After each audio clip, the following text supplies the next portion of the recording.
Hello friends, and welcome to a new chapter of Black Beauty. I hope you like it and subscribe my channel. Let's go. Horse sense. Our greatest pleasure was when we were settled for a riding party. The master got on Ginger, the mistress on me, and the young ladies on Sir Oliver and Merrylegs. We cheerfully trotted about together.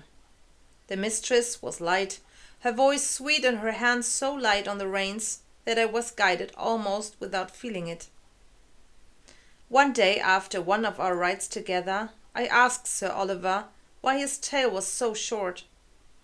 It was only 6 or 7 inches long. I inquired what accident could have caused it. Accident? He snorted with a fierce look.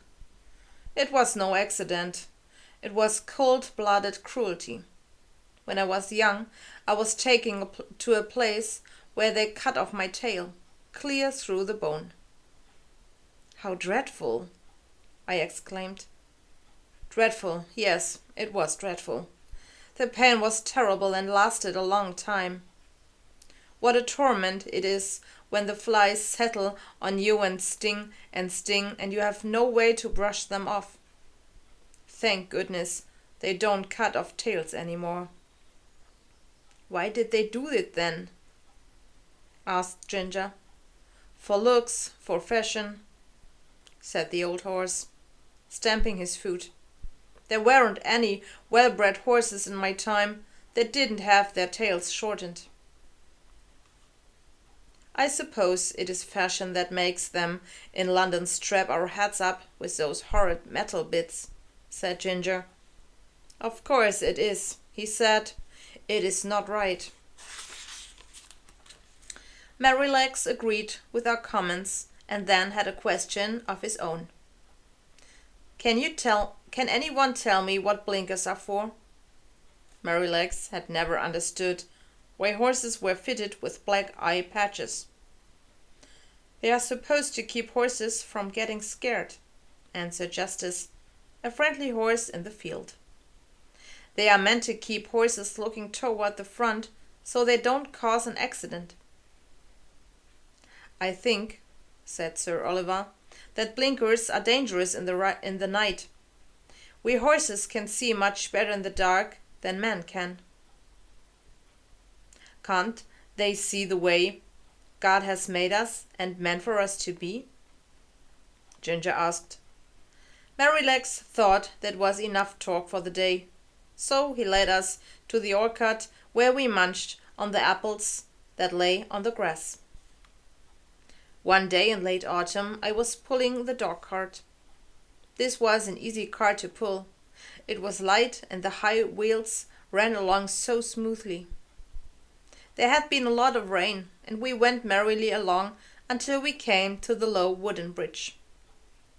The man at the gate before the bridge said the river was rising fast. Many of the meadows were under water. In one low part of the road, the water was halfway up to my knees. However, my master drove me gently, and we made it. When we got to the town, my master's business lasted a long time. By this time the rain was coming down hard. I heard my master tell John this was the worst storm he had ever been in. The branches were swaying and the roaring sound was terrible. I wish we were out of these woods, said my master. Then we heard a groan, a crack, and a splitting sound.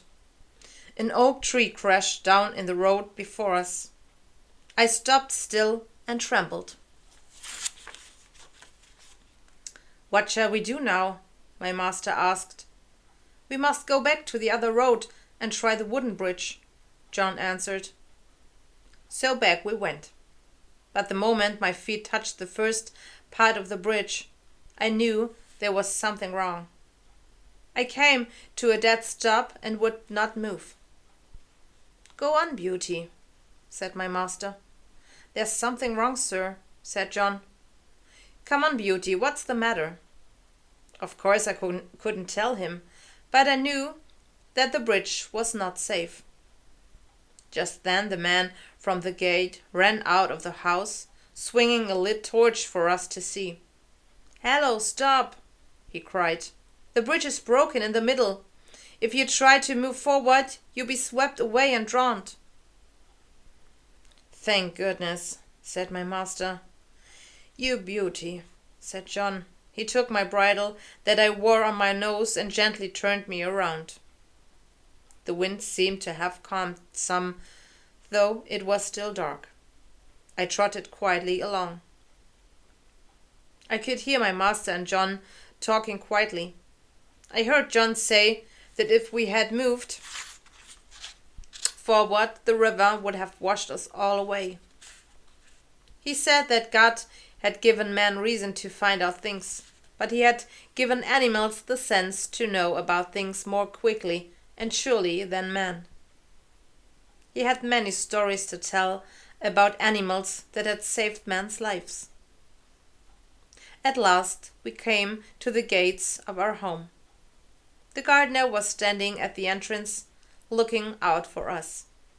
The mistress had been frantic with worry that we had been in an accident. She had sent James off on justice to find us. We saw a light at the hall door and at the upper windows. "Are you really safe, my dear?" my mistress called out as we approached. "Yes, my dear, but if your black beauty had not been wiser than we were, we should all have been carried away in the river." I heard no more because they walked into the house and John took me to the stable. Oh, what a good supper I had that night! Bran mash and crushed beans with my oats. And John softened my stable with sticks straw. I was very glad, for I was tired from a long day. I hope you liked that and subscribe my channel. See you next time.